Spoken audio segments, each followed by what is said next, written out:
Spoštovani gostje, dr. Pavel Gantar, nekdanji minister za informacijsko družbo in nekdanji predsednik Državnega zbora Republike Slovenije, magister Marko Bonač, direktor Akademske in raziskovalne mreže Slovenije, gospod Tone Kajzer, nekdanji veleposlanik Republike Slovenije v Kraljevini Danski, Republiki Islandiji, Kraljevini Norveški, Kraljevini Švedski in Republiki Finski. Spoštovane udeleženke in udeleženci v dvorani in vsi tisti, ki nas spremljate preko spleta. Veseli nas, da ste se odzvali vabilo k današnji razpravi Slovenskega foruma o upravljanju interneta, kjer bomo govorili o aktualnih temah in perečih temah upravljanja interneta. Dogodek organizira usmerjevalni odbor v sodelovanju z Akademsko mrežo in raziskovalno mrežo Slovenije in Inštitutom Digitas. Razvoj interneta nas je navdal z upanjem, da bo ustvaril odprt, demokratičen in dostopen prostor ter omogočil večjo vključenost posameznikov in skupnosti v družbene in politične procese. Trendi na spletu, v družbenih omrežjih in mednarodne zlorabe internetnih storitev, aplikacij in celotnih platform pa nas navdajajo z dvomom.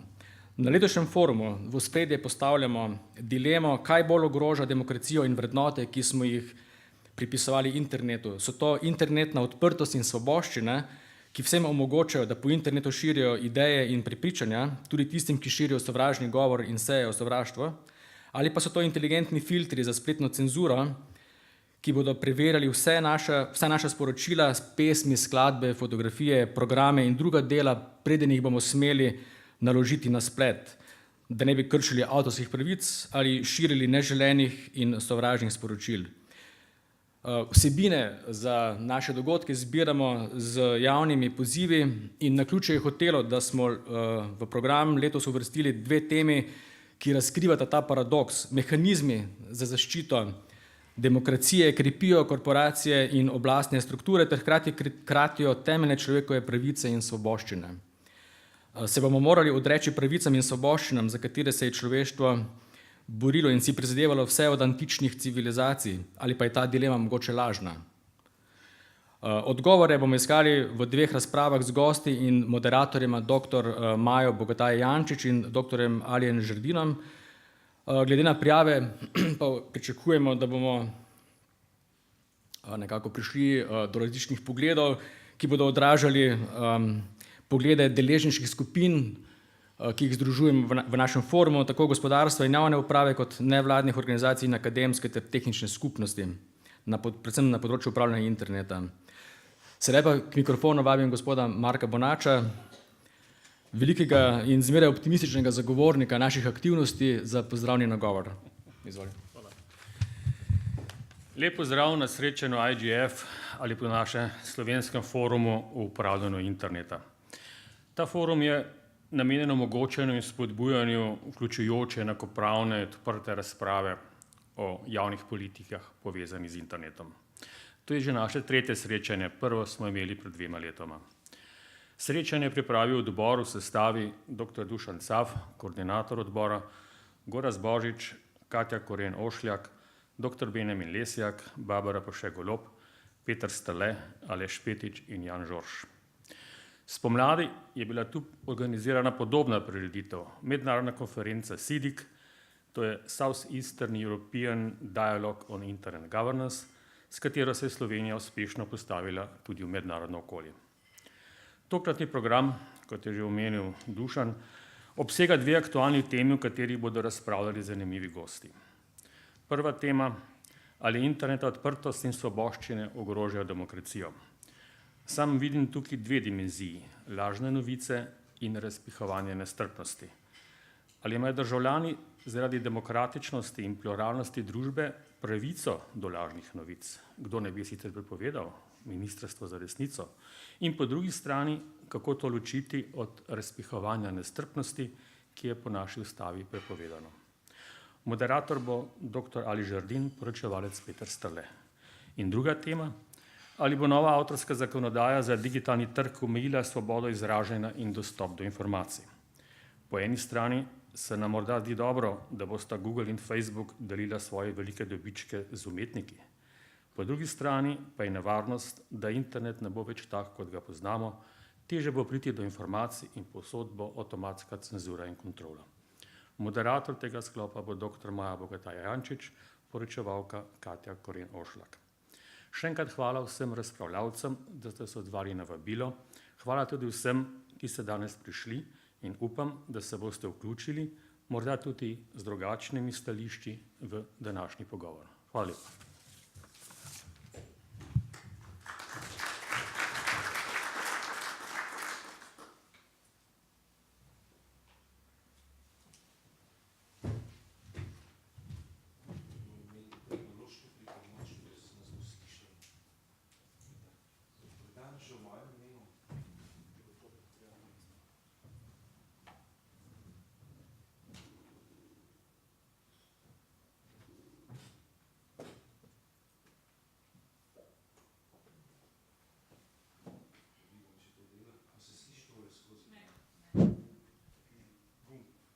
Zdaj pa bi morali to delati.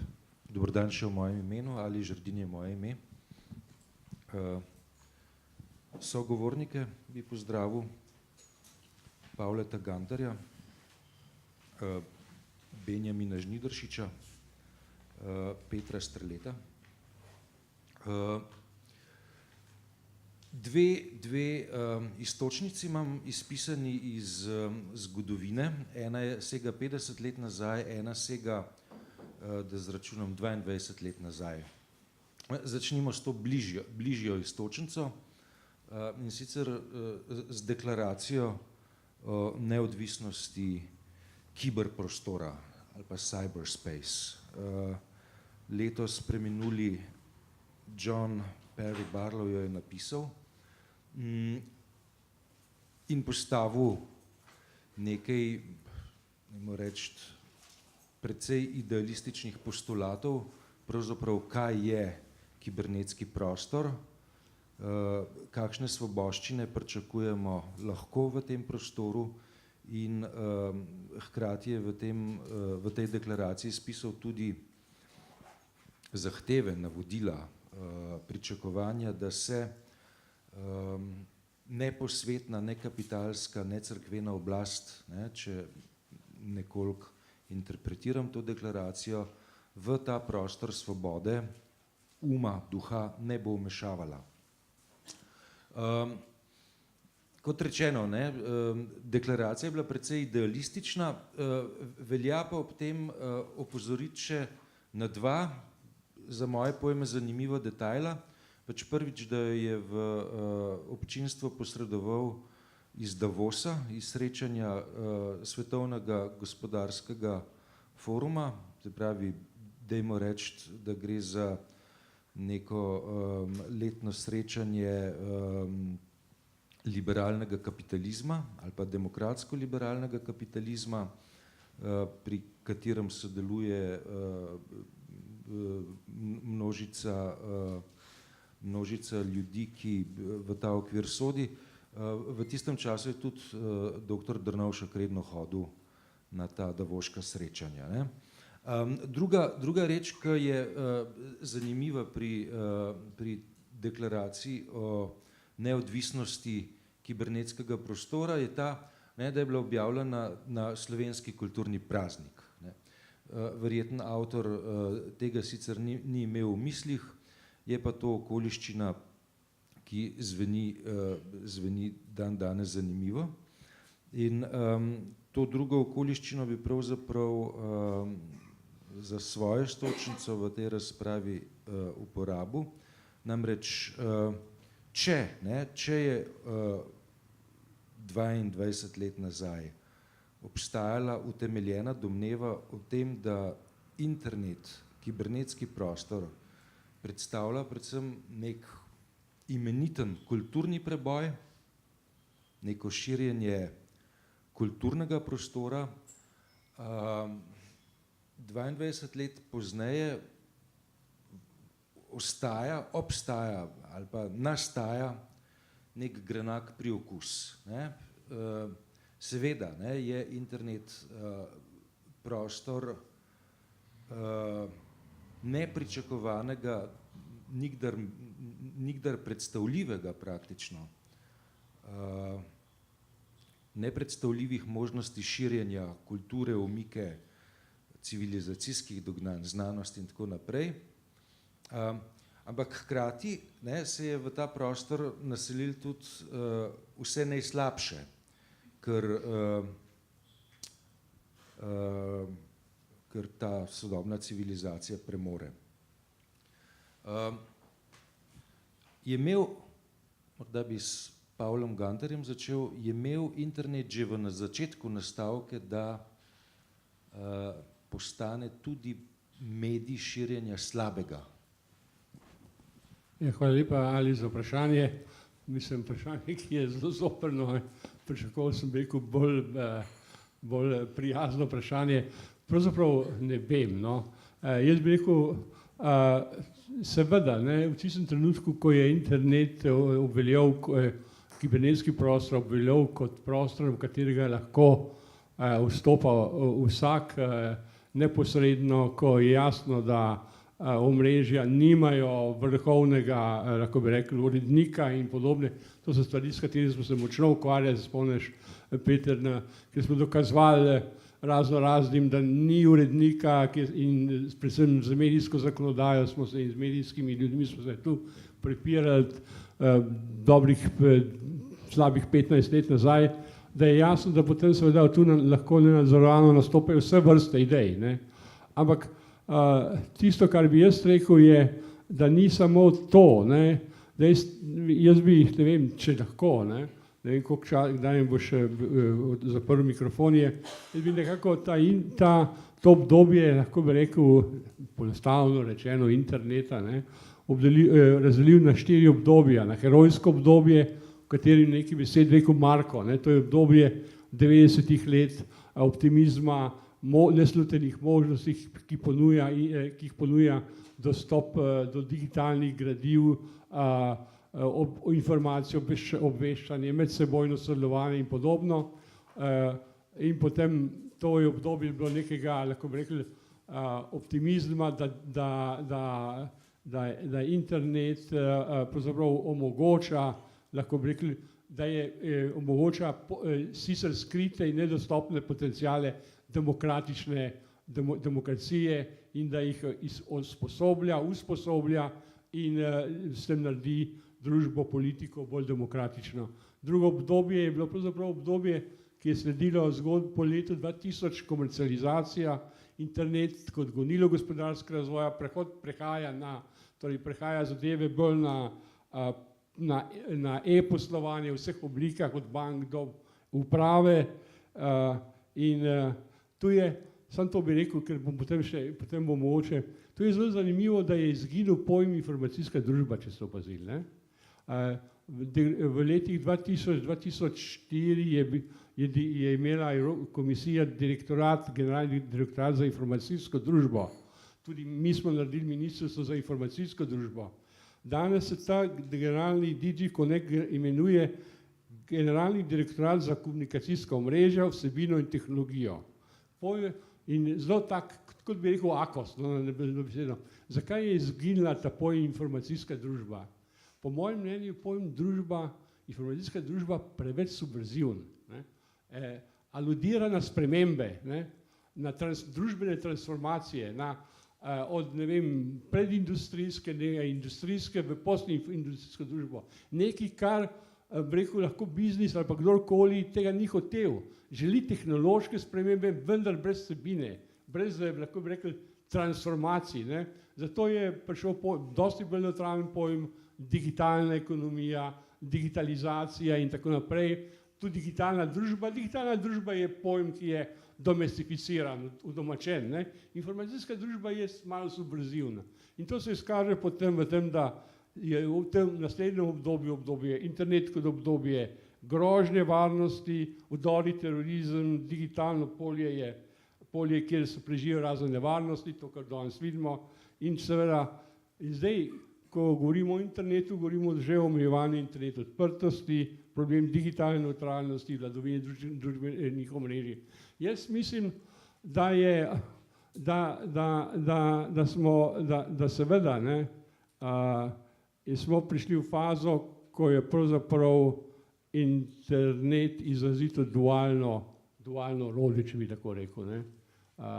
In ne vidim pravzaprav neke dosti jasne poti iz tega, kako ohraniti njegove pozitivne potrebe in kako poskušati omejiti pravzaprav negativne vplive. Ja, vkalimo, tako kot vsaka človeška dejavnost, in semena dobrega in semena zla. Nimam drugega reči, nimam kaj. Benjamin Žnidaršič, Barlow je napisal nekako tako, oziroma dobesedno tako: ustvarjamo svet, v katerega lahko vstopi vsakdo, brez privilegijev in predsodkov o rasi, bogastvu, vojaški sili, mestu rojstva. V kolikšni meri je internet v resnici prostor, v katerega lahko vstopa vsakdo, neomejeno? Ja, internetni prostor je seveda odprt, naj bi bil odprt in naj bi se našli v tem odprtem prostoru tudi ranljive skupine, invalidi, starejši in tako naprej. Ja, internet je bil delan za to, da pomaga ljudem, da si osmislijo življenje, da odprejo informacijske kanale, da tudi njihove informacije pridejo v svet. Lahko govorimo o tem, da je dosegel internet svoj namen. Vendar seveda ta napredek, ta nova tehnologija je tako intenzivna, da invalidi in starejši ne sledimo temu razvoju. Ne. Če sam en primer povem, pred nekaj tedni sem se oglasil na Zavodu za zaposlovanje in sem se hotel zaposliti v svojem podjetju za 4 ure. In so mi odgovorili, da se kot invalid prve kategorije ne morem zaposliti in da moram spremeniti status svoje invalidnosti oziroma dati vlogo, da se mi je stanje izboljšalo. Jaz sem govoril: gospa, meni se stanje ni izboljšalo, meni se je stanje celo poslabšalo, ampak jaz bi na nek način to rad uredil, ne, da se zaposlim oziroma da sem ustvarjalen. Ugotovili smo, da moram spremeniti svojo kategorijo invalidnosti v drugo kategorijo, da se lahko zaposlim za 4 ure. Skratka, po drugi strani smo pa prejšnji teden vlagali, je bil petek zadnji dan za oddajo za osebno asistenco in vam povem, da smo mogli okoli po telefonih klicah, če so tu ljudje vsi oddali, da ne bi bili prikrajšani za osebno asistenco, in veliko teh ljudi se je dobilo, da smo jim pomagali spomniti obrazec in poslati po internetu.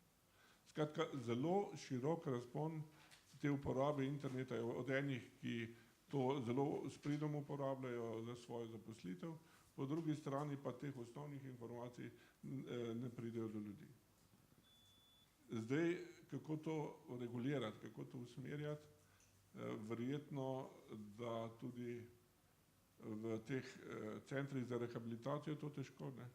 Predstavljajte si, mene se je internet oziroma računalništvo dotaknilo v letih 95, oziroma z svojo invalidnostjo sem bil tudi prisiljen uporabljati računalnik, ne. Prej še daleč me ni zanimalo računalništvo, bil sem športnik, človek narave in seveda sem bil zaposlen v IMP-ju kot tehnolog na oddajnikih in pretvornikih. Na nek način me je stvar zanimala, vendar nisem mu kakšne posebne želje v procesu rehabilitacije, da jaz to uporabljam. Z leti, kot je gospod Gantar govoril, med 95 in 98 se je tudi invalide nekako dotaknil ta internet in smo začutili potrebo, da nekaj te informacijske kanale uporabimo za svojo promocijo, za svojo predstavitev. In leta 98 sem jaz naredil prve spletne strani v HTML-ju takrat, ki so prvič predstavlja Zvezo paraplegikov Slovenije. In za časa ministrovanja gospoda Gantarja smo kandidirali na 2 razpisa, z enim smo pridobili vsa društva invalidska prvi računalnik, ponovadi smo zmeraj dobili kakšne odpisane računalnike od kakšnih firm, ne. Takrat smo dobili prve nove računalnike. In vsako društvo je dobilo spletno stran. Takrat se je uporaba interneta dvignila med invalidi za 10%. Takrat se je tudi, pravzaprav sem se jaz začel ukvarjati z izdelavo spletnih strani in internetnim marketingom in tako naprej. Skratka, zelo pomemben preskok je bil takrat to Ministrstvo za informacijsko družbo. Zdaj, seveda, verjetno bi mogli to takrat nadaljevati, tudi politika bi mogla biti usmerjena v to, da bi prepoznala to uporabnost interneta tudi za ranljive skupine. Zdaj, seveda, ta grožnja teh nasilnih komunikacij in tega pa seveda obstaja tudi med nami, ne. Recimo na ravni uporabe banke, brskanja po internetu, recimo uporabe maila, da je ta uporabnost, recimo ocena med invalidi, tam okrog 60%, ne. Ko pa se gremo recimo za uporabo od nekih zahtevnih aplikacij pa tega, pa močno pade ta uporabnost med invalidi. Sploh je problem recimo izobraževanje. Verjetno bi bilo treba nekaj narediti tudi na nekih video vsebinah, ki bi predstavljale uporabnost zaposlitvene možnosti invalidov in tako naprej. Izobraževanje je iztočnica, druga iztočnica, ki bi jo dal Petru Streletu, je sovražni govor pa lažne novice. Ste z Ministrstva za šolstvo. Te probleme imate v horizontu ali jih prepuščate internetni skupnosti, da se z njo ukvarja? Jaz delujem na področju znanosti, ne, in ministrstvo se načrtno ne ukvarja z lažnimi novicami. Vsej zaenkrat pač ministrstvo deluje nekako na ravni politike. Bi se pa vrnil nazaj na tisto prvo temo, ne, in se strinjam z sogovornikom, ne, da je internet popolnoma subverzivna zadeva. Ne. Internet je nastal takrat, ko je bil nekako čas antikulture, ne, v območju, kjer se je antikultura dogajala, in tudi ta gospod, ki je to deklaracijo napisal, je bil aktiven član tega antikulturnega gibanja, je pisal je besedila za Grateful Dead in tako naprej. In v bistvu šlo se je za to, da se nekako komunikacije iztrga državi. Ne. To je bil nekako celotni, nekako zaznamuje celoten nastanek interneta. Ker ko so prvotne telekomunikacije nastale, ne, v zadnjem delu 19. stoletja, so takoj ustanovili ITU, to je bila prva agencija pri Ligi narodov in komunikacije so bile stvar države. In o komunikacijah ni mogel razpravljati vsak, ampak tisti, ki je imel sa strani države podeljen nek mandat. To so bile zelo regulirane zadeve, zelo regulirani forumi. To je bila stvar med državo in pa med operaterji. Ne. In če pogledamo recimo, kako bi izgledal, imeli smo v Evropi v 80. letih tudi primere, ki so pokazali, kako bi izgledal internet, če ne bi bil odprt. To bi bile zaprta komunikacijska omrežja, v katerih bi lahko nastajale vsebine in aplikacije, recimo, samo tiste, ki jih dovoli konkretni operater. Ne. Največje tako omrežje v Evropi je bilo v Franciji, Minitel, ne, ki so ga ugasnili 2012 in je še zmeraj imelo 20.000 uporabnikov. Ne. Ampak uporabnik ni mogel priti s svojo napravo, dobil je napravo, nabor aplikacij. V najboljšem času je bil pa to neko okolje, ki je generiralo tudi recimo $500 milijarde. Ne. To pomeni, da, ampak potem, ko je prišel internet, je to pač ta zadeva nekako šla stran. No, skratka, imeli smo nekako upravljanje interneta, ki je bilo izrazito centralizirano in potem, ko so ti ljudje v Ameriki prišli predvsem z idejo, najprej tehnologijo v 80-ih letih, potem pa si razvila ideja upravljanja, ne, so to upravljanje naredili na tak način, da so probali državo čist kar najbolj odstraniti. Zdaj imamo internet nekako deluje pod pokroviteljstvom ICANN, Internet Corporation for Assigned Names and Numbers, in ICANN je trenutno neprofitna gospodarska družba, ki deluje po zakonih Kalifornije. Ne? Do 2016 je bil še pod pokroviteljstvom ameriškega ministrstva za gospodarstvo, od takrat naprej pa tudi ne. Je nekako samostojna enota. In zdaj si pa predstavljate to upravljanje interneta, kako to poteka. V ICANN-u imamo nekih 6 skupnosti, ena izmed njih so sicer tudi predstavniki vlad, ampak ko se oni dajo mnenje, se vse ostale skupnosti zelo zapodijo, običajno, ne? In to pomeni pri dodeljevanju domenskega prostora. Ne? Skratka, kompletno okolje je bilo bolj narejeno za potrebe gospodarstva, kot pa recimo, ne vem, za potrebe nekega javnega interesa. Ne? In izjemno težko recimo je kakršenkoli, je pa zadeva tako narejena, da je kakršenkoli interes je izjemno težko uveljaviti. Že znotraj ICANN-a imaš večstopenjsko odločanje, večstopenjske pritožbe, imaš zunanje arbitraže, tako da recimo, ne vem, če hoče nekdo .afrika domeno registrirati in imamo dva konkurenčna nekako registrarja, ni nujno, da bo recimo, ne vem, da bodo prevladali interesi večine afriških držav, ampak lahko prevlada interes nekega podjetja. Skratka, nekako načrtno, ne, z nekega ideološkega stališča ali pa stališča verjetja, da je država na komunikacijah slaba, se je vzpostavil en popolnoma nereguliran cyber prostor. Ne. In ta zadeva ima grozno pozitivne učinke tudi, ne. Ima pa tudi lahko zelo slabe učinke. In kar se zdaj dogaja, ne, se zdaj dogaja to, da se na nek način to pač poskuša regulirati. Nekatere regulacije, recimo, ne vem, kot so GDPR, jaz jih jemljem kot pač nekako pozitivne, so namenjene temu, recimo, da zaščitijo uporabnika, brez da bi recimo zapirale internet. Regulacija, o kateri bo pa razpravljal naslednji panel, je pa je zadeva, ki nekako zapira internet in njegove možnosti.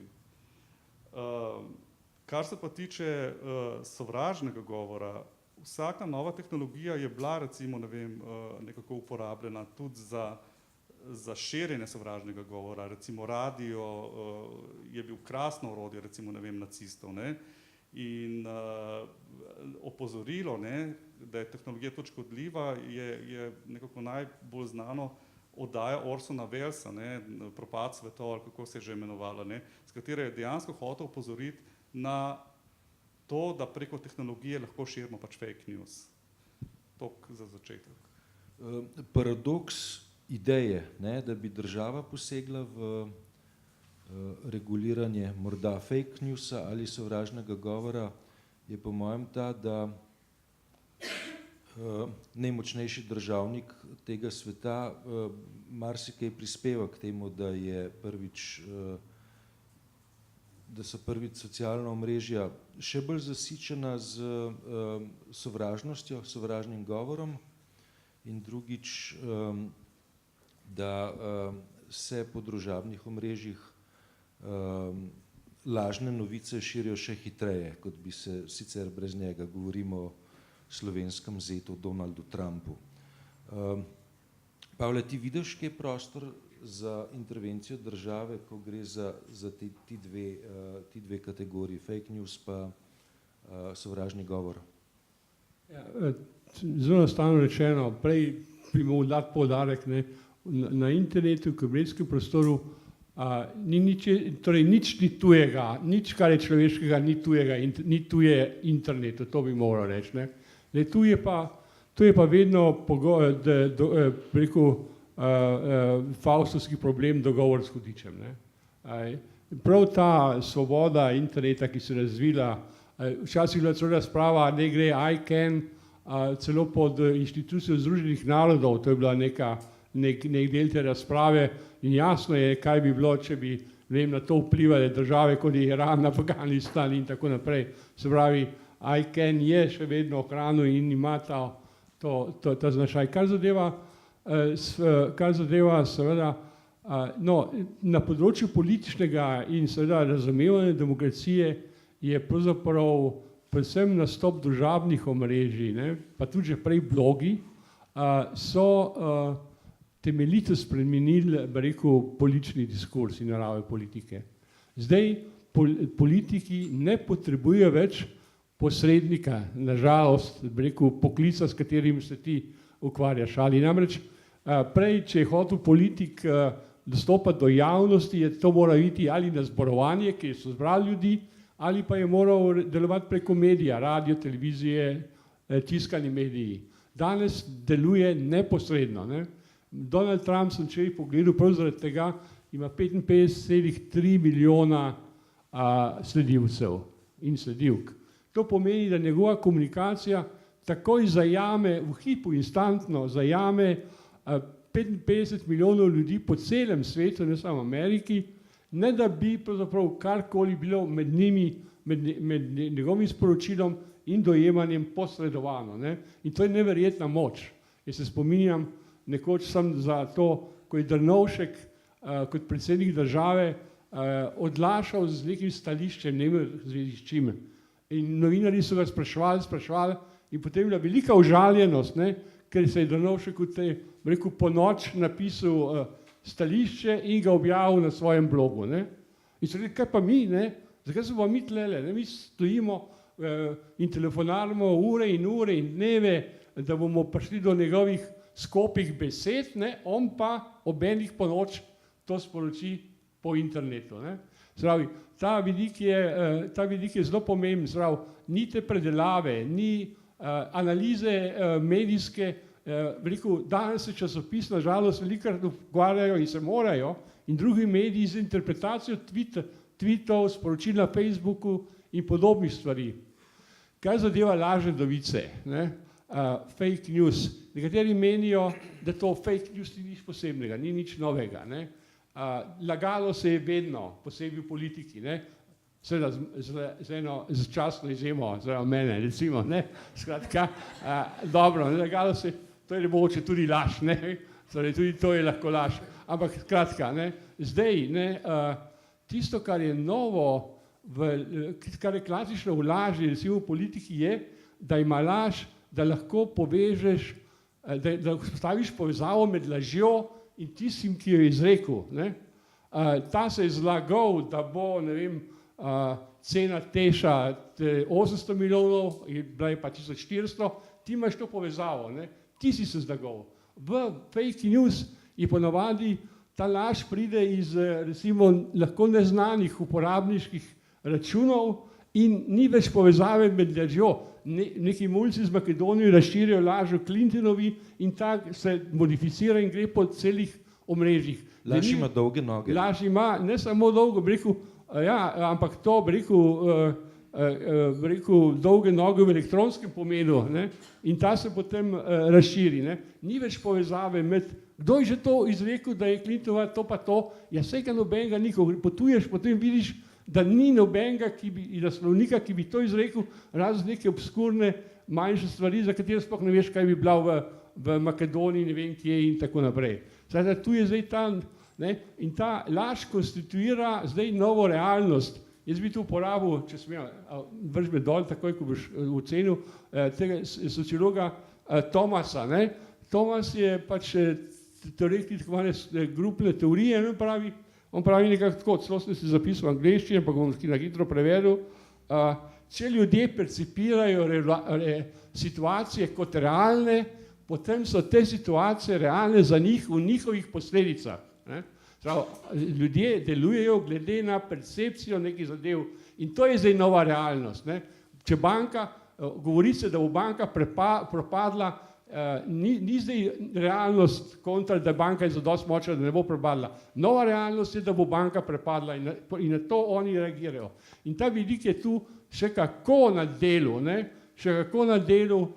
da pravzaprav fake news v tem smislu kreirajo nove realnosti, medtem ko po običajni laži realnost razkrije laž. Ne? In naprej, če smem samo še to reči, ne? To je zelo način primer je bil naš bivši predsednik vlade, ki je pač nekoč izjavil, da je odprta tretja, tako imenovana jadransko-istrska migrantska pot. Ne? In se spomnimo. In ljudje so šli, novinarji, k slovenski policiji, hrvaški policiji in so rekli, nič posebnega se ne dogaja na tej liniji. To kot vedno jih približno pride gor, da vzameš enega dol, enega gor, pa še posebnega se dogaja. In to so ga novinarji soočili, bivšega predsednika vlade s tem, da noben ne more potrditi njegove poti. In on pravi, ja, seveda, ampak to ne pomeni, da ne obstaja, ker če jo zdaj ni, bi pa lahko bila, lahko nastala. In to je ta, lahko bi rekel, kreiranje nove realnosti. Drugi problem, ki je, tu bom samo odprl, je problem tega, lahko bi rekel, sovražnega govora in reagiranja, ampak o tem mogoče pozneje, ker je to pa mogoče še bolj kočljiva vprašanje kot fake news. Dajmo nadaljevati s sovražnim govorom z vami. Ranljive skupine so najpogostejša tarča sovražnega govora. Kakšne so vaše izkušnje tle? Ja, ne bi rekel, da so najbolj tarča. Moram reči, da nekako za tiste ljudi, ki nekako so ustvarjalni in to se vedno najde lepa beseda tudi po socialnih mrežih. Ampak mislim pa, recimo, če je bilo včasih problem ta, da se je o invalidih v medijih govorilo vedno na pobudo medijev. Vedno so invalidi nekako čakali, da mediji pridejo do invalidov, pa da v njih nekaj povejo. Se je z pojavom interneta zdaj to spremenilo. Kar naenkrat so invalidi sami lahko sporočali o sebi te novice v javnost in na nek način so bili celo presenečeni, da imajo to možnost in jo pravzaprav niso znali niti izkoristiti. Invalidske organizacije se v glavnem ukvarjajo z socialnimi problemi. In ta vidik informacijskih tehnologij in komunikacijskih tehnologij so zanemarili. In se mi zdi, da bo mogel pričeti še čas, da se bodo tega zavedali in da bodo to orodje intenzivno uporabljene. Prav, recimo, dogodki, ki se dogajajo v okviru invalidskih organizacij, dogodki, ki se pravzaprav iniciativa prihaja z invalidskih organizacij, je premalo prepoznavna, tudi če se pojavljajo na socialnih omrežjih invalidske vsebine, ljudje nimajo kakšne posebne želje to opazovati in gledati. Tako da, vse pa seveda je treba fokusirati predvsem na izobraževalne vsebine oziroma vsebine, ki pomenijo rehabilitacijo invalidov, ki pomenijo zaposlovanje invalidov, ki pravzaprav z neko pozitivno konotacijo predstavljajo invalidske aktivnosti. Sovražen govor pa pride do izraza takrat, ko je kakšna negativna stvar. Če se med invalidi pojavi nekaj negativnega, takrat eksponencialno se poroča o teh stvarih. Mi smo imeli težavo, recimo, mi smo imeli rehabilitacijski center v Pacovu in kar naenkrat je to ratal problem in zavajanje javnosti, da smo dobili ta denar denar za to izgradnjo iz nekih zavajajočih procesov, ki so izhajali iz stare Jugoslavije. Skratka, to se da lahko komentirati tako ali pa drugače. Ta sovražen govor pa mislim, da načelu ni problem invalidov. Peter Strle, tema tegale panela je internet demokracija. Čeprav se zdi, da je internet zelo decentraliziran prostor, ne? Ima pa nekaj točk, preko katerih praktični uporabnik danes ne more. Google, Facebook, Twitter do neke mere, se pravi Amazon še nekaj postaje. Ne? Danes se govori o tem, da je podatkovje, nafta 21. stoletja. To podatkovje se v resnici koncentrira na nekaj mestih. Ne? Največje koncentracije podatkov so pri prej naštetih podjetjih, da še Microsoft, Apple in tako naprej. Ko se je na začetku 20. stoletja izkazalo, da je naftni posel skoncentriran samo okrog ene velike ameriške korporacije, to je Standard Oil, je bila sprejeta politična odločitev, da se to korporacijo razkosa, razbije, ne? In je potem Standard Oil dobil 7 sester.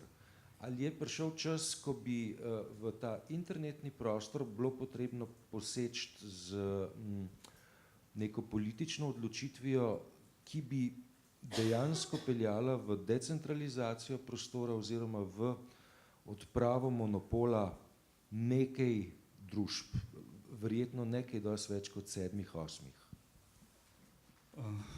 Ja, tako na kratko, ne. Ampak sicer je pa zadeva ta, ne, da pač, ko se je internet vzpostavil, recimo tako, kot je, brez možnosti vpliva držav, ne, so države odreagirale vsaka po svoje, ne. Tako da jaz mislim, da prav do tacga interneta, kot ne bi bil po definiciji, to pomeni, da se svojo napravo priješ do katerekoli druge naprave, ki je na javnem naslovu, brez umestnih filtrov, mislim, da je trenutno omogočen za 35% svetovnih uporabnikov, ne.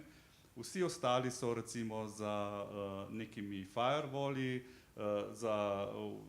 država recimo, ne vem, regulira, do kje imajo dostop, tako da recimo prav tacga odprtega interneta, recimo je zdaj že manjšina in ko se bo širil še v druge države, bo verjetno ta delež še manjši, ne. Ampak tudi na tej manjšini interneta, ne, je pa res, da kot odprti prostor je približno vse tlele neka paralela z ekonomijo, ne.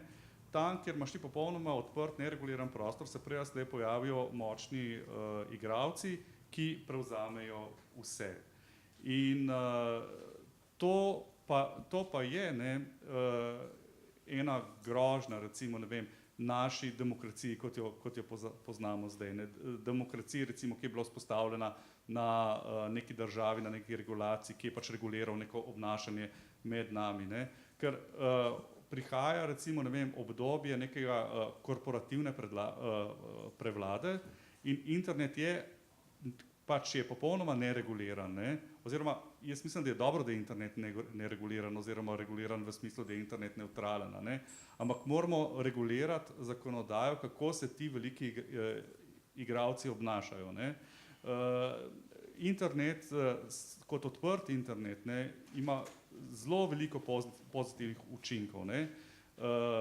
Omogočanje oziroma manjko zakonodaje, ki ščiti recimo, ne vem, končnega uporabnika, pa povzroča pač to monopolizacijo, ki pa je škodljiva.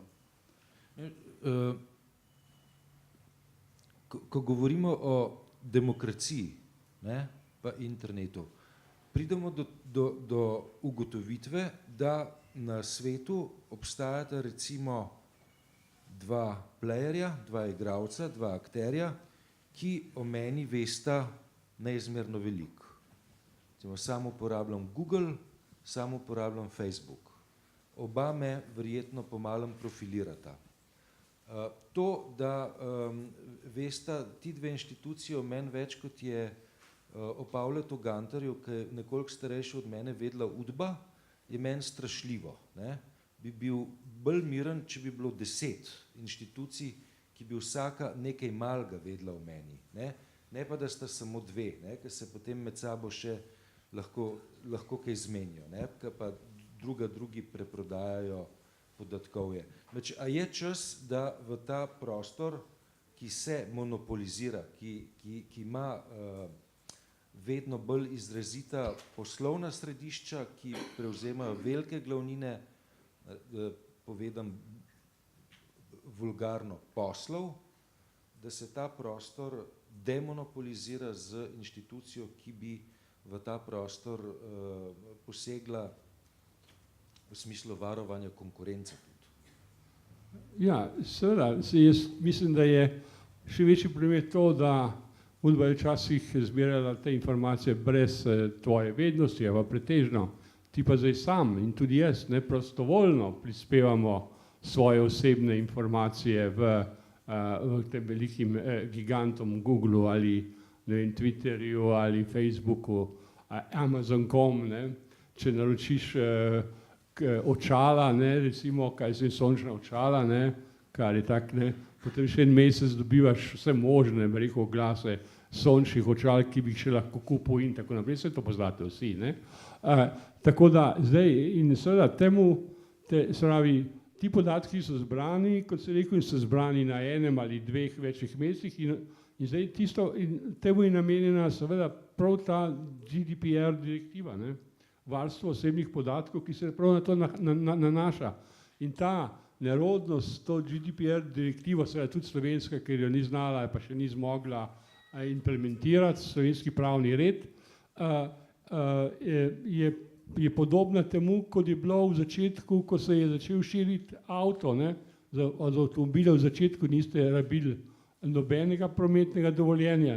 Potem, ko se je pa uveljavilo, da morajo ljudje se izkazati, da znajo voziti, da se morajo uveljaviti neke pravila, so bile boj, da pravijo veliki, rekel, konflikt, pa zdaj nam boste pa regulirali, kako naj vozimo, pa ti boš meni govoril, kako naj vozim po levi ali desni in tako naprej. Skratka, tu so bili takoj pa znaki, pa zakaj bi mogel, jaz sem kupil avto, zakaj bi mogel še dokazovati, da ga znam voziti in tako podobno. Vse te stvari, ki so danes za nas samoumevne, so bile nekoč v začetku predmet diskusije, ki je bila seveda premagana, ker je bilo jasno, da drugače ne gre.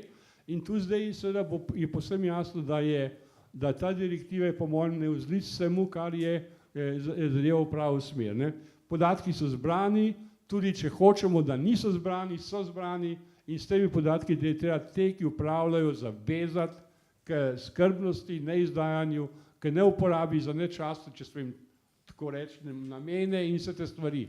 To v tej smeri bo pač morali iti in ta regulacija za mene neizbežna, druge šanse ni, če ne smo prepuščeni, rekel, ne v javnih informacijah, ampak v svojih zasebnih podatkih, rekel, samovolji teh velikih korporacij.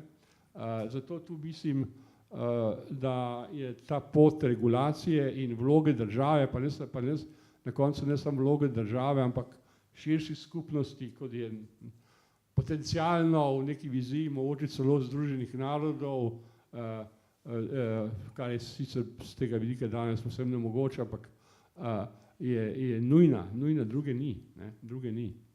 In veliko problemov bo potem nastajalo tudi.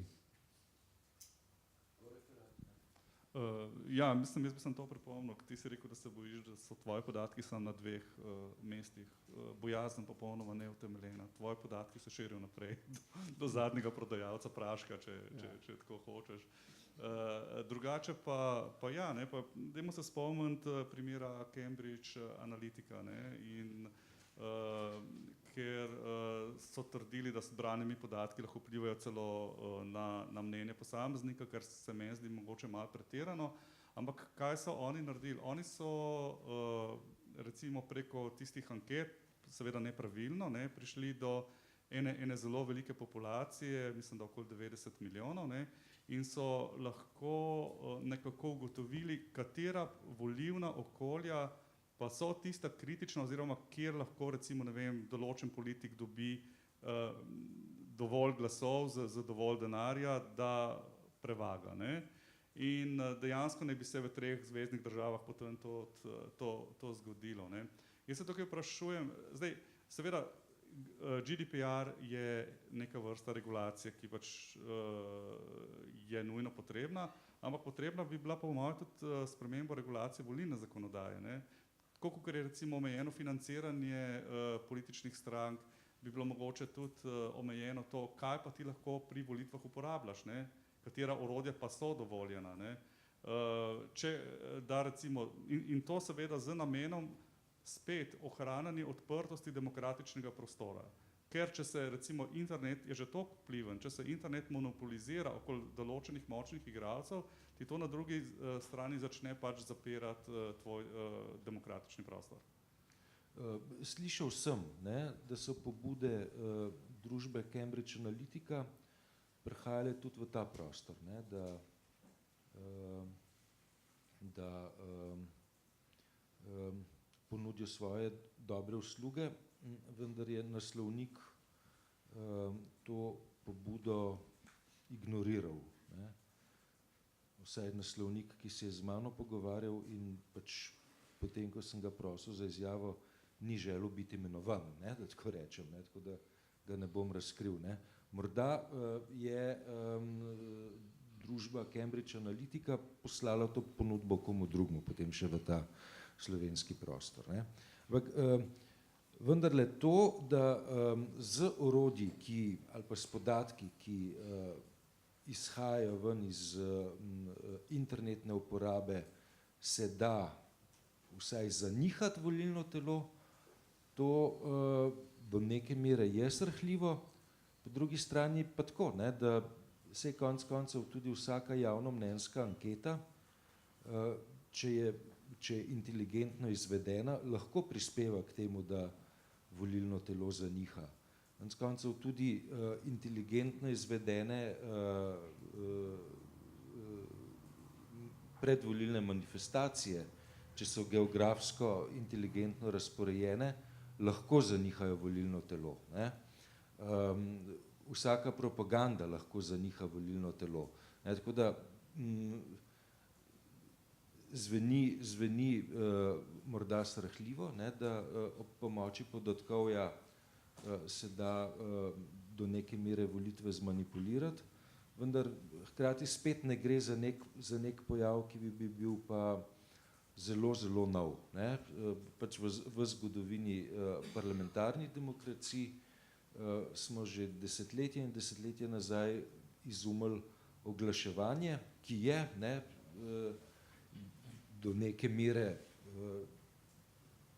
lahko grožnja neki idealizirani predstavi o tem, kaj je demokracija, hkrati pa so vsi te pojavi pač danes še kako vsakdanji in nanje računa praktično vsak, ki se ukvarja z mislijo, kako volitve speljati in organizirati. Pavle. Jaz v bistvu strinjam s tabo, jaz mislim predvsem to, no, da jaz sem tudi en izmed tistih, ki je dokaj skeptičen do tega, do vpliva, ki so ga predvsem na zadnjih nekaj volitvah ali v Ameriki ali kjerkoli druge imeli spletna orodja in vse te stvari, ne vem. Mislim, da skeptičen do analiz, ki pripisujejo. Ja, veliko vlogo, no, tako, ne, temu in se v bistvu strinjam s tabo. So tudi drugi mehanizmi, s katerimi ti lahko vplivaš na mnenje volivcev. Vseeno je treba vedeti, no, da ko gremo v analizo volilnega obnašanja, se moramo vprašati, ne, zakaj so ljudje, ali poskušati analizirati, zakaj so ljudje ravnali tako, kot so ravnali in zakaj je, ne vem, nekdaj značilni delavski razred, ne vem, v Ameriki recimo glasoval za Trumpa, gotovo ne samo zato, ker bi bil tako močno, bi rekel, zbombardiran z fake news ali pa ne vem kakšnimi analitskimi in drugimi informacijskimi posegi v njihovo sfero, ampak je vrsto takšnih in drugačnih razlogov. Lahko orkestrirajo način debate, težko pa bi govorili, da tako močno spreminjajo volilno obnašanje. Tako da z tega vidika jaz mislim, tisto, kar je tu posebej sporno, ne, kar se meni zdi izjemno sporno, pa je to, da oni, ne, kot v primeru Cambridge Analytike, uporabljajo moje osebne podatke, moje informacije o meni, moje osebne podatke za neke cilje in namene, za katere ne samo, da jih nisem pooblastil, ampak so celo tudi v izrecnem in jasnem nasprotju z mojimi interesi, hoteni in namenom, zaradi katerega so oni, je ta recimo Facebook, recimo dobil te podatke. Ne? To mene predvsem moti. Ne? Z tega vidika jaz mislim, da je potrebna regulacija, vsak osebni podatek lahko drugi uporablja samo ob tvoji izrecni privolitvi za namene, ki so oddani, ki so izven tega, zaradi česar sem jaz podatek sploh dal. In to se mi zdi ključno. In tu je treba potem takoj prirezati vse te orodja, ki se lahko uporabljajo v raznih kampanjah, pa ne bo volilnih ali marketinških, trgovskih in drugih. Dobro, gremo še na problem interneta pa cenzure. Na začetku sem omenil obletnico, 50. obletnico izjave Demokracija da, razkroj ne, ki jo je v časniku Delo objavil Josip Vidmar, zraven se je podpisal še Matej Bor in še manjša množica intelektualcev. Zdaj ta izjava Demokracija da, razkroj ne, se je nanašala v določeni meri na pisanje tedanjega uredništva študentskega časnika Tribuna, deloma tudi se je dotikala pisanja revije Problemi in ne, je izjava temeljila na predpostavki, da ima demokracija svoje meje, kajti in ko se te meje prestopi, pridemo pač do razkroja. Ne? In to tudi poziv, da je treba omejevati svobodo besede, ki si jo je takrat jemal študentski tisk. Nič pretirano usodnega se sicer potem ni zgodilo, vsaj še nekaj let v slovenskem prostoru. Dobar, potem v 70-ih letih je prišlo do neke regresije, ampak danes smo v neki podobni zgodovinski situaciji, ko se pojavljajo pobude, da je potrebno v internetni prostor zaradi sovražnega govora, zaradi tega, ker do besede prihajajo takšni ali drugačni skrajneži, poseči bolj odločno zato, da preprečimo razkroj, ne? Da preprečimo razkroj, ki ga po eni strani prinaša sovražni govor, po drugi strani razkroj, ki ga lahko hipotetično povzroči terorizem, ki prav tako za svojo dejavnost uporablja informacijske tehnologije in tako naprej. Zdaj, a je ta paralela demokracija da, razkroj ne, 50 let nazaj pa podobni pozivi, ki se danes pojavljajo, smiselna, se sproščajo kakršnekoli sorodne asociacije ali je primerjava med 68 pa sodobnimi pozivi, da je treba cenzurirati na nek način internet, ali je ta primerjava neutemeljena? Ja, to je čisto posrečena primerjava. Jaz sem že prej rekel, da internet ni vas svoboda. Ne? Zdaj recimo imamo na eni strani imamo pač režime, ki imajo probleme z legitimnostjo, kjer imajo recimo, ne vem, probleme z razni oblastniki, kako bi gor ostali. In oni so zelo hitro recimo se prijeli tega gesla in so internet recimo, ne vem, na svojih mejah začeli pač kontrolirati, so ga začeli filtrirati. V Evropi, vse na začetku, so bile druge zadeve, ki so jih filtrirali. Tukaj se je šlo recimo za moralni razkroj, recimo se je dosti govorili in tudi naredilo, recimo, da se določene vsebine filtrira. Zelo se je pazilo na to, recimo, in se še zmeraj pazi, recimo, ne vem, da ne pride do nekega finančnega razkroja, recimo določenih monopolov, kot je igralništvo, in imamo v Evropi zelo razvejano recimo filtriranje interneta na tem področju. Zdaj, zadnji klici za zaostritev na področju sovražnega govora, bi se pa jaz vprašal, recimo, ne vem, kaj se dogaja z našo družbo, ne? Ali se dogaja neka sprememba in so ti glasovi usmerjeni v to, da se nekako ta sprememba družbe nekako zaustavi in da se zaščiti nekako doseženo stanje na področju teh pravic, ne?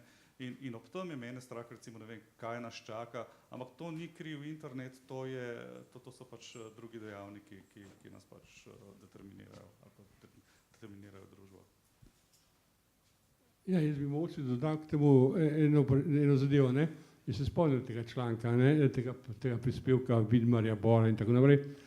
Kaj je problem tega prispevka v tem, da so oni vedeli, ne? In to z avtoriteto, ki jim je bila dana institucionalno in moralno, kje je meja med demokracijo in razkrojem. Ne? Do tu je demokracija, od tu naprej razkroj. Mi ne vemo danes, kje je ta meja. Ne? Mi enostavno rečeno, ko se srečamo, torej mi vemo, kje je razkroj, šele ko prestopimo to mejo, ko smo že na nek način v razkroju. Ne? In tu je zdaj bil opozorjen tekst, zelo zanimiv, čeprav ambivalenten, Tomaža Mastnaka. Mislim, da je bil prej v dnevniku teh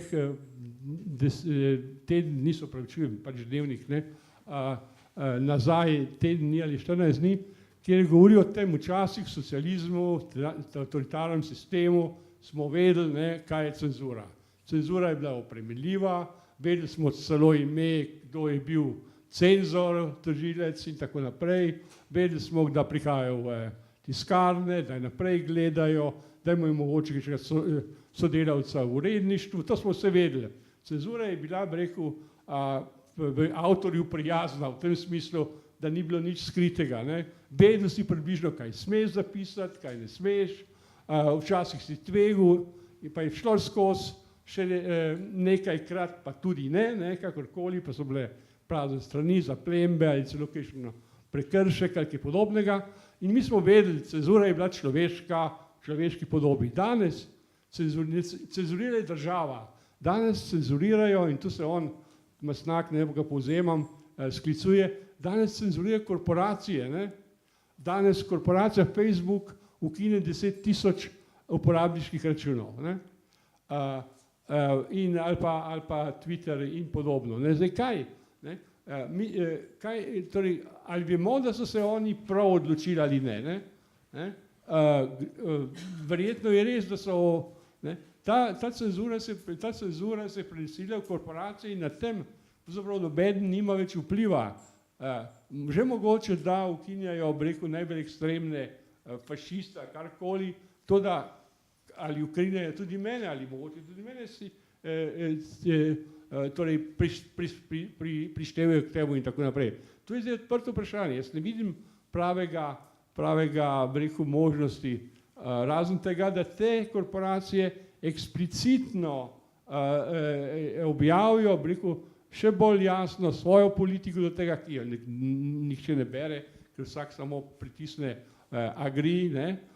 In da na osnovi tega jasno dajo in transparentno razkrijo, zakaj so kaj ukinili. Ne? Drugače pa lahko ukinijo tudi vas, ne samo enega ekstremista, ne? In podobno. Tu je zdaj ta problem, ki je zaenkrat še ni rešen, ni rešljiv in tudi vprašanje je, če je rešljiv. Ne? Ta, bi rekel, zadeva ima vedno, bi rekel, to faustovsko podobo. ne, obe plati, ne, ki gre sta drug proti drugi. Ja. Jaz sem se pred meseci udeležil nekega dogodka, ki ga je Facebook organiziral v Varšavi. Povabil je predstavnike regije, ne, pravi, regija sega od Varšave do Grčije. Ne.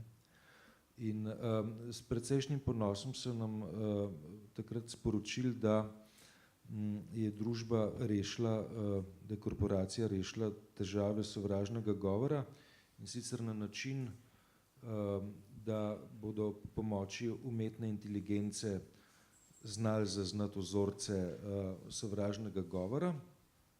V določenih primerih, če bo šlo res za najbolj maligne oblike sovražnega govora, bo algoritem to sam odstranil. V primeru dvoma bo človeški pogledal, ali je zadeva zrela za odstranitev ali ne. Tretjič, algoritem bo zadeve naredil take, da bo vsebine, ki imajo elemente sovražnega govora, bralcu pač enostavno dal nekam tja čist na dno, ne, in bodo te vsebine, v katerih je domnevno sovražni govor, bolj skrite oziroma bodo neopazne oziroma ne bodo motile, ne, uporabnikov. Zdaj, sam osebno nisem vedel, naj se tega veselim, ali naj mi bo zaradi omejevanja svobode pisanja pomalem slabo, ker pa sam uporabljam slovenski jezik, ki pa tega servisa še ne bo deležen, ne, ker je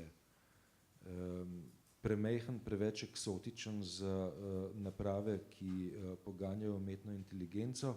Pač nam bodo te storitve za nekaj časa prihranjene in bom jaz do takrat, ko se bo to naselilo tudi v slovenski jezik, obdržal pač ta ambivalentni odnos.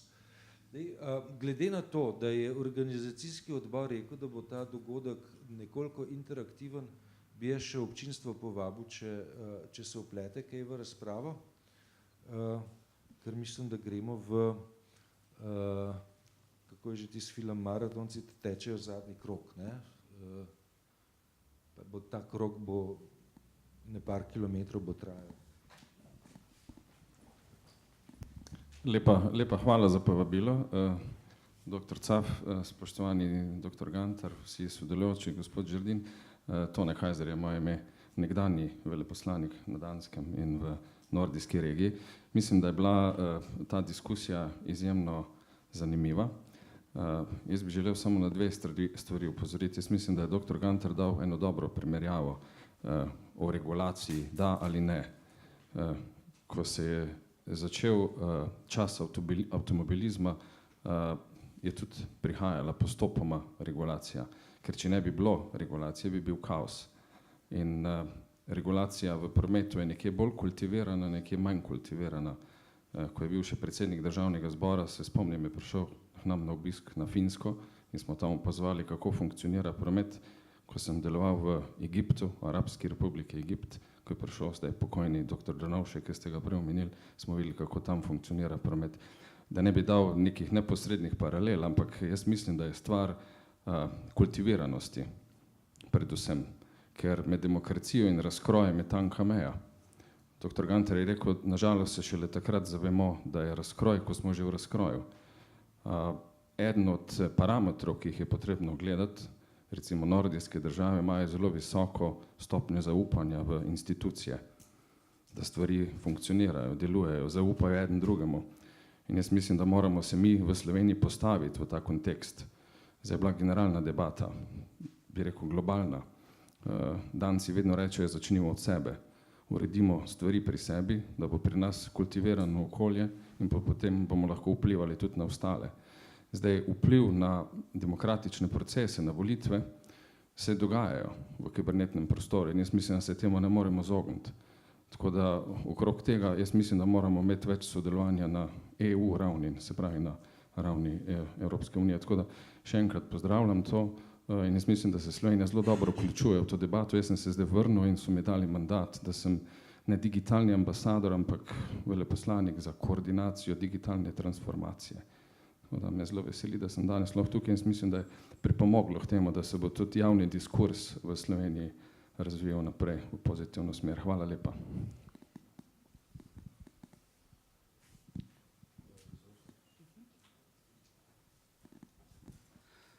Lep pozdrav, hvala, Tomi Dolen iz Arnesa.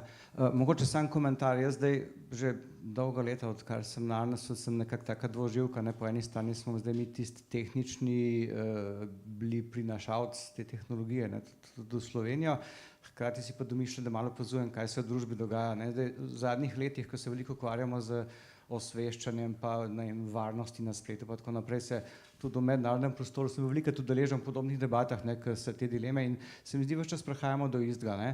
Zdaj so vsem tem hajpom okrog sovražnega govora pa teh negativnih stvari, ne, se nekako izkaže, da se znajdejo, rečemo jim, liberalne ali kako že sile v zadregi, ker ne, to so tisti, ki se zmeri zagovarjajo svobodo pa odprtost, včasih celo se jih obtužuje malo anarhije, ne. In zdaj bi kar naenkrat oni regulirali, ne. Zdaj tisti, ki se nam zdijo problematični, ne, zdaj te širitelji sovraštva, pa ugovarjajo z ravno temi liberalnimi argumenti, aha, vi hočete svobodo govora zadreti, ne, in je tle neka taka čudna zadrega, ampak jo ne bi smeli biti, po moje, ker če pomislimo, ne, o čem se pogovarjamo, zdaj ta prostor, ki je medijski prostor, je v bistvu nereguliran, ne, Peter je rekel, to je v bistvu divji zahod, ne, to je tako kot kjerkoli v neki stopni družbenega razvoja, ki so bile stvari neregulirane, torej zmeraj družba našla neke mehanizme, kako povedati, kaj se sme, kaj se ne sme, kako se lepo obnašati. Ne. Zdaj je bil to plemenski poglavar pa vrač, ne, a je bila neka religija, ali smo si izmislili demokracijo, pa pravno državo, pa neke zakone. Zdaj se nam je vse, torej s globalnim dosegom interneta se nam je to majhen podrl, ne, in gledati je pač treba realno, kje so zdaj te pozicije moči, ne. Zmeraj je bilo to povezano z močjo, ne, te regulira lahko tisti, ki ima moč, ne. In zdaj se znajdemo v zadregi, ker zdaj, aha, a imajo države še to moč, recimo, da smo si nekoč državo zmislili za to, da posameznika zaščiti pred, ne vem, ne, ali pa da regulira z nekim pravom, kako se treba obnašati, da pa naenkrat vidimo, aha, ta moč je pa v rokah tistih korporacij, ki jih pravzaprav noben ne nadzira. Zdaj se mi zdi, da se lovimo v tem prostoru, da dejansko nismo še našli pravega mehanizma, ne, kako to zregulirati. Jaz ne ponujam tem hipu odgovor, jaz mislim, da ga vsi skupaj še iščemo, ne, sam hočem več nič novega se nam v resnici ne dogaja, ne, in mogoče treba sam poskušati, tako kot je že prej dr. Gantar, malo pobrskati po spominu, pa iskati stare analogije, ne, da družba se je zmeraj soočila s tem, kako zregulirati nek nov prostor.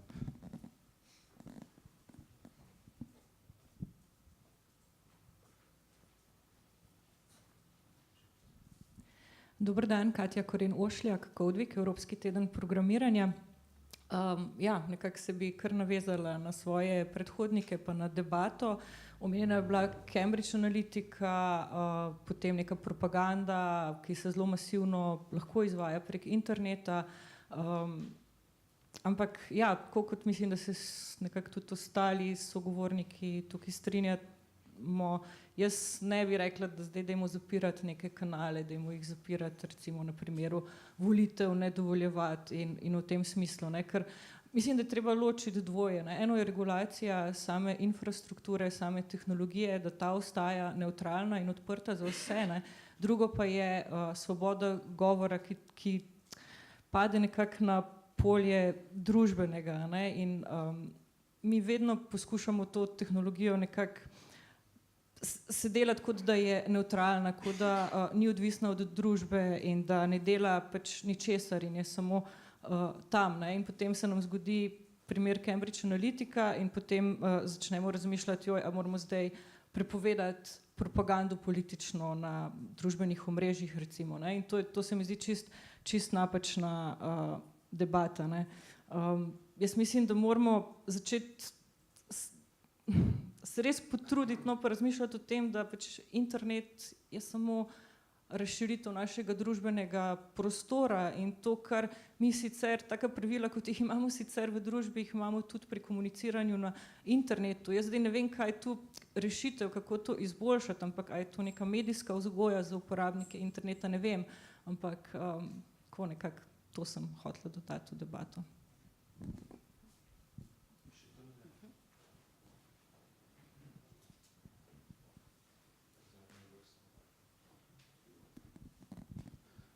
Simon Delacorda, Inštitut za elektronsko participacijo in mreža nevladnih organizacij za vključujočo informacijsko družbo. Mislim, da smo se v tej današnji debati večkrat, tako da je že prvi komentator povedal, zelo na široko dotaknili demokracije pa tehnologije. Bilo je pa zanimivo pogledati bolj konkretno razmere med politično demokracijo in pa tehnologijo, ne? Ker demokracija kot splošno, smo se danes pogovarjali o nekih elementi, kot so družba, ljudstvo, glas ljudstva, javno mnenje in tako naprej. Ko imamo pa vprašanje politične demokracije, imamo pa vprašanje konkretnih političnih institucij in pa procesov. In razmerje med politično demokracijo in tehnologijo je bilo zgodovinsko gledano zmeri pragmatično, ne? Še pred pojavom interneta, kot ga imamo danes, v 80-ih letih se je za zahodne demokracije pojavil problem upadanja volilne udeležbe in posledično potem seveda preizpraševanje legitimnosti predstavniških institucij, participacije državljanov, aktivnega državljanstva in tako naprej. Že takrat so se potem, ko je bila analogna televizija pa analogni telefoni, so se iskali rešitve, kako tehnološko omogočiti več interakcije med odločevalci in pa med državljani.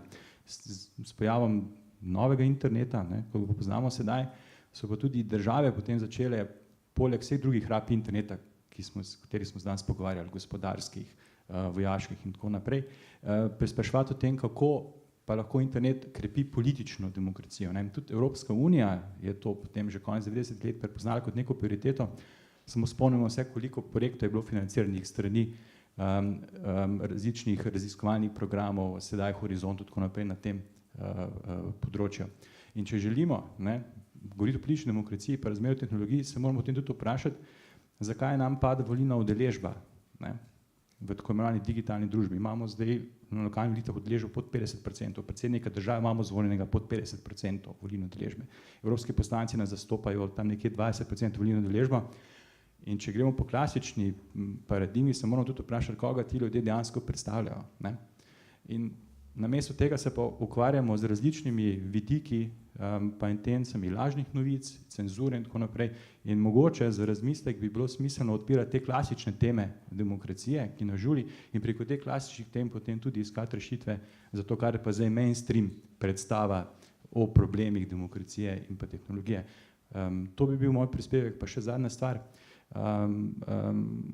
Dr. Gantar je odprl zanimivo debato, mislim, da je to mogoče debata za drugo mizo, ampak vprašanje, kako definiramo družbo v tehnološki perspektivi. Omenjena je bila informacijska družba, zdaj govorimo o digitalni družbi, vmes se je še v okviru teh svetovnih forumov za informacijsko družbo pojavila tudi družba znanja. In ti koncepti so zanimivi zato, ker imajo v zadnjih različne ideološke predpostavke o tem, kako razumemo razmerje med tehnologijo in pa družbo. In zdaj obstoječa paradigma, ta, ki se zdaj obrala digitalna družba, dejansko izhaja vsaj po predstavi Evropske unije iz digitalnega trga. Imamo zdaj ekonomsko oziroma kapitalistično konceptualizacijo družbe v tehnološki perspektivi. In ta kapitalistična konceptualizacija pa tudi seveda potem za različnih poslovnih modelov, vseh teh stvari, katere smo se pogovarjali, Facebook, Google, predstavljajo tudi neposredno grožnjo za tem, kako deluje demokracija v tem času. To bi bil. Hvala. Gorazd Božič Arnes. Jaz bi mogoče en tak malo bolj kamenček banalnosti dodal v ta mozaik. Ko govorimo o regulaciji, imamo tudi ta vidik, da včasih regulacijo zahtevajo državljani. Zadnji primer, ki ga imamo, recimo je prodajanje nekih neregistriranih mazil antirevmatskih pod krinko Ministrstva za zdravje, kjer je ruska firma z izmišljenimi novicami, prodaja neko mazilo slovenskim kupcem, uporablja storitve v Ameriki, oblačne storitve v Ameriki, in v bistvu mediji in potrošniki sprašujejo državo, zakaj nekaj ne naredite, zakaj ne preprečite dostopa do tega. To je škodljivo za ljudi. In se potem različni inšpektorati tudi na nas obračajo in v bistvu ameriški ponudniki, v tem primeru Cloudflare, reče, mi ne moramo presoditi, da je to v skladu z vašo zakonodajo ali ne. V podtonu nas tudi ne zanima, ker mi delujemo po ameriški zakonodaji. In kaj zdaj tukaj narediti, ko govorimo o demokraciji? Kaj če demokracija to, da ljudje zahtevajo regulacijo interneta in omejevanje dostopa? Čemer jaz osebno recimo nasprotujem, zato ker je to zelo, mislim, je več problemov tukaj. Ampak koliko imamo mi pravice biti na piedestalu nekega internet razsvetljenstva, medtem ko v bistvu ljudje zahtevajo, da so v bistvu določene informacije, dostop do določenih informacij ukine. Kaj narediti takrat? Ker sem se že javil, mogoče najprej tole, kar ste Goran spovedal. Zdaj, ta zadeva je jasna, kako naj preprečiš, da se bo ta zadeva pojavljala, če je pač spletna stran nekje v oblaku Ameriki in tako naprej. Jaz mislim, da tu država mora opraviti svojo funkcijo v tem smislu, da obvešča preko vseh stvari, ki jih ima, med drugim tudi internet, o tem, kaj to je. Verjetno res ne more preprečiti te spletne strani, ampak hkrati moramo tudi izhajati iz tega, od vsaj povprečju razumnega državljana, v tem smislu, da bo sam tudi znal ob tem, ko dobi to informacijo, presoditi, ali naj vzame to krema ali ne. Ne vem, jaz mislim, da država ne more jamčiti za vsako mojo odločitev, nakupovalno, tržno, in tako naprej, in ne morem biti vedno žrtev, če se izkaže, da sem žrtev svojega lastnega pohlepa, da ne bom govoril o nekih bančnih zadevah in tako naprej. Zdaj, v tem smislu je tu, lahko bi rekel, če smem tako reči, ljudje izkoriščajo pravico, da na tega biti na spletu in tega pravice in v narekovaju, če se malo poklicam, ne moramo odzeti, lahko pa opozorimo, da boste res nategnjeni in to pa moramo narediti in tu je naša funkcija. Drugače pa, če pride tisti človek sem, če imamo dokumente, če ga lahko na tem teritoriju ali pa evropske ujamemo in ga lahko globimo, zakaj ne, seveda. Ampak zaradi tega, da bi pa pol države zdaj delalo za to, da bojo ukinili tam, se mi pa ne zdi smiselno. Druga zadeva, ki je Simon sprožil, seveda zelo pomembna. Vprašanje, mi smo se omejili na družbene vidike in tako naprej. Jasno, tlej jaz moram zelo, ko govorimo o politični demokraciji, je akt volitev samo zadnji element, tisti element, vse prej je cela vrsta stvari in tu je internet naredil izjemno veliko delo in veliko dobrega. Dejstvo je, da ti lahko dostopaš do vseh dokumentov, danes zaradi tudi zakona o dostopu do informacij javnega značaja, da ti ne morejo več skriti podatkov, da ti morajo povedati, koliko imajo žice in koliko ta žica stane in tako naprej, zakaj ne, saj vendar lahko za ameriške spletne strani tudi vem, koliko imajo oni bojnih lovskih letal in tako naprej, zakaj ne bi smo vedeli, koliko žice naši te rezilne skrivajo v skladiščih in tako naprej. Tu je internet in dostopnost res naredila veliko zgodbo. In tudi organizirala skupine ljudi, na vse zadnje, v dobrem in slabem. Ampak, ko pa govorimo o tej elektronski demokraciji kot volitve, tu pa jaz moram sam, to si vam ve, jaz sem precej velik skeptik. Enostavno, ko govorimo o internetnih volitvah, preko interneta, se pravi, oddaljenih volitvah, ne volilnih elektronskih boksih na voliščih. Zato ker po mojem mnenju te volitve so zelo nalogne volitvam po pošti. Ne glede na vse, vi ne kontrolirate pogojev oddaje glasu. Ne kontrolirate. Vi lahko pošljete v Srbijo in Argentino volilne liste, kandidate, tisti volilni, karton, vse te stvari. Vse to je lahko prav izpolnjeno, ni problema, vendar še vedno niso prepričani, kdo natančno je oddal ta volilni glas. In enako lahko z solidnimi certifikati omogočite volitve od doma, vendar 100% ne boste vedeli, kdo je oddal volilni glas. Na volišču to veste. Človek, ki mu daste listek, gre, izpolni in ga pred vami vrže noter. In v tistem trenutku je tudi spona med volivcem in glasom tudi prekinjena, ker mora biti anonimno. Ne. Tega do zdaj internetne tehnologije tega niso mogle spraviti. Zdaj, če je volitev po pošti 15.000, to je zaradi demokracije še dopuščam. Če je pa na volitvah glasovalo izven kontroliranih pogojev glasovanja 30-40% ljudi, potem pa je to lahko že vprašljivo. Ne? Tako da dopuščam, kakšne referendumi in podobne stvari so po mojem lahko res posebno na lokalnih ravneh bi bilo smiselno, da grejo v to. Sam pa sem v tem trenutku in zaradi varnostnih razlogov tudi precej skeptičen do klasičnega internetnega glasovanja na klasičnih volitvah, lahko bi rekli. Tu mislim, da in tudi te se pojavljajo vsakih par let, ne, ni to dnevna storitev, tako da z tega vidika tudi ni tako močna. Seznanja je tudi državljanska, možda sem tradicionalist, ne, greš na volitve, je sama hoja na volitve izkaz neke državljanske lojalnosti, medtem ko če vtipkaš ali pa vtakneš digitalno potrdilo, pa to se mi ne zdi še zaenkrat takšen akt. No.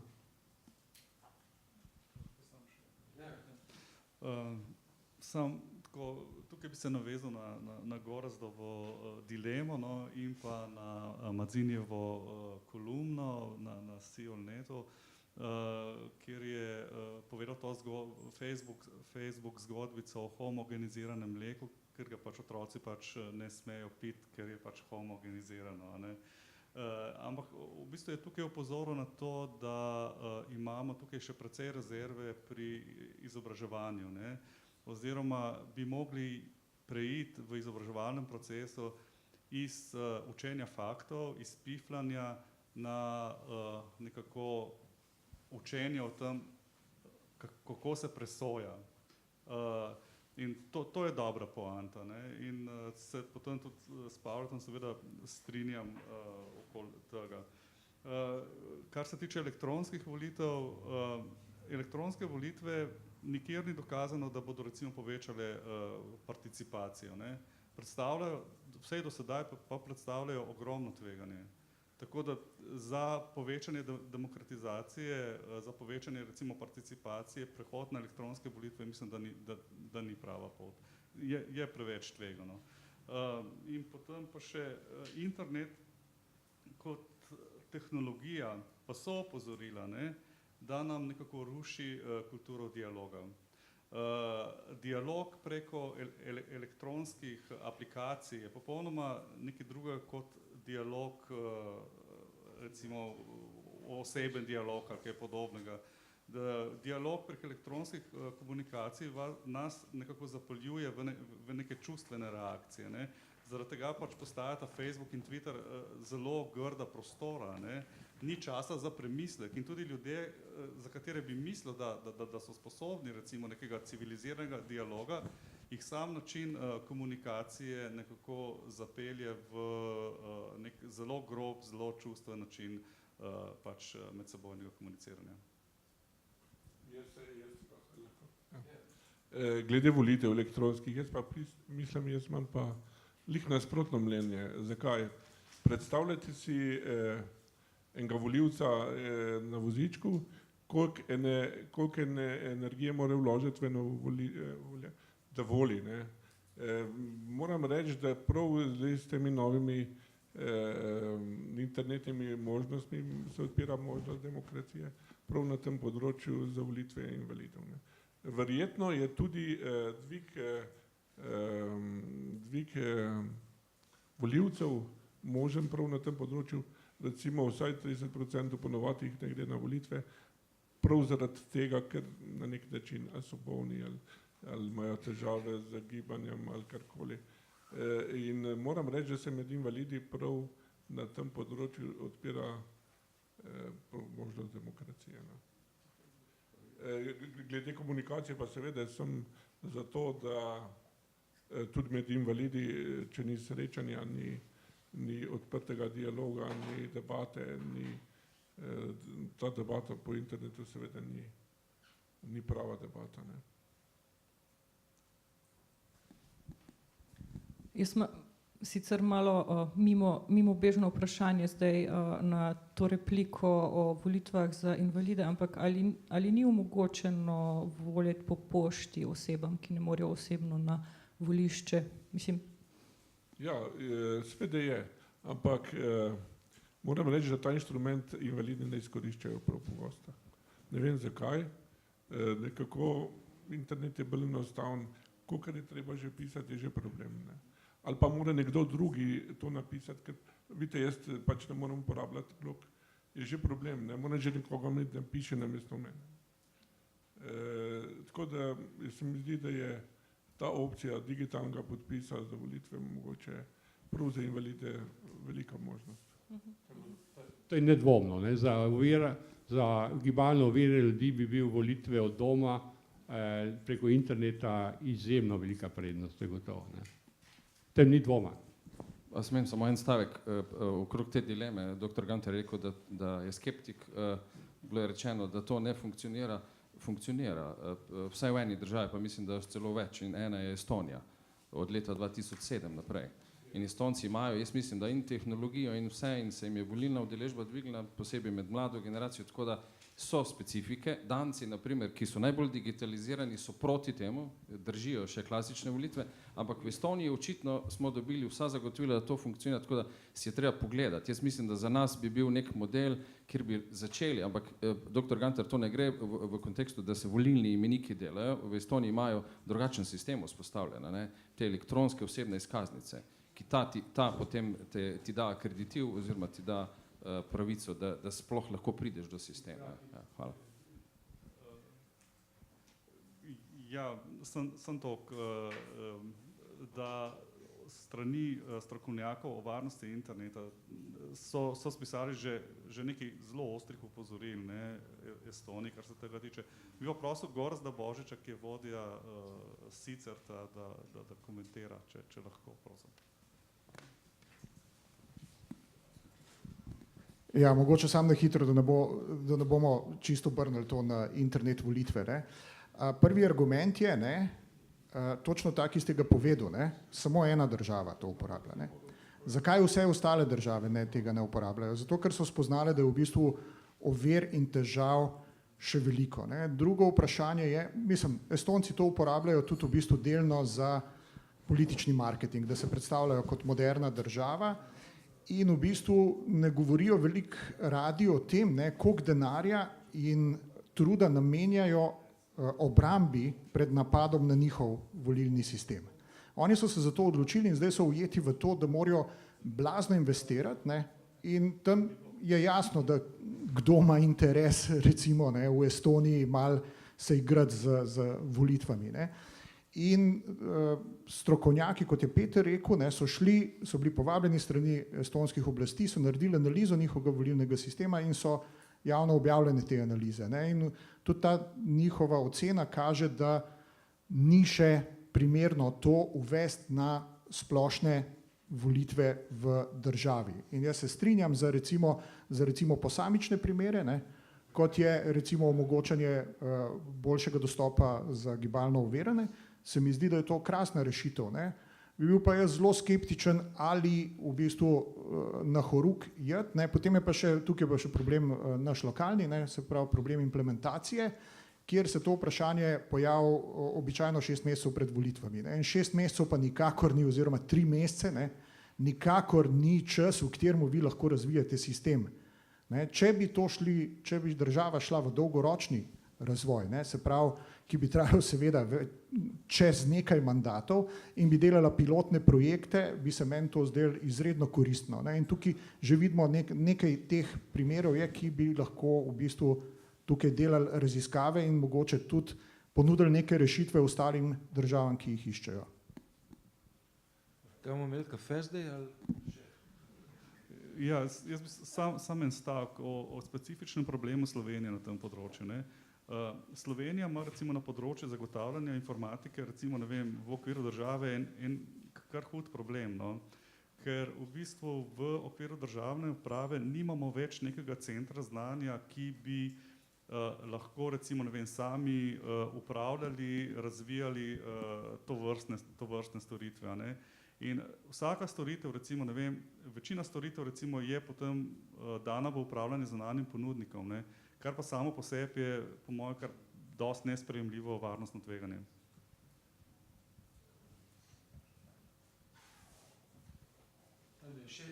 Še dve roki imamo. Pa kava, ne? Pozdravljeni, Gašper Bertoncelj, Larnes oziroma register.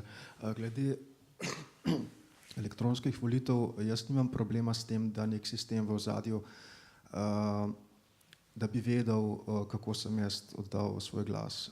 Jaz imam problem s tem, da mi bo nekdo, in tukaj lahko vstavite noter poljubno besedo, čez ramo gledal, komu bom oddal glas. V tem vidim problem, ker edina garancija svobodnih volitev je ta, da dvignete glasovnico in greste v tisti glasovalni prostor. Ne.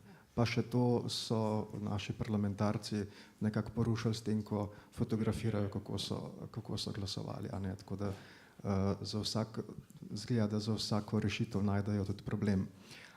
Druga stvar, ki pa je glede tega primera, ki ga je Gorazd omenil z raznimi spletnimi ponudbami, trgovinami in tako naprej, je pač tako, da z demokracijo pride svoboda in možnost izbire in to je ljudem všeč, po drugi strani pa pride seveda tudi odgovornost. Ne?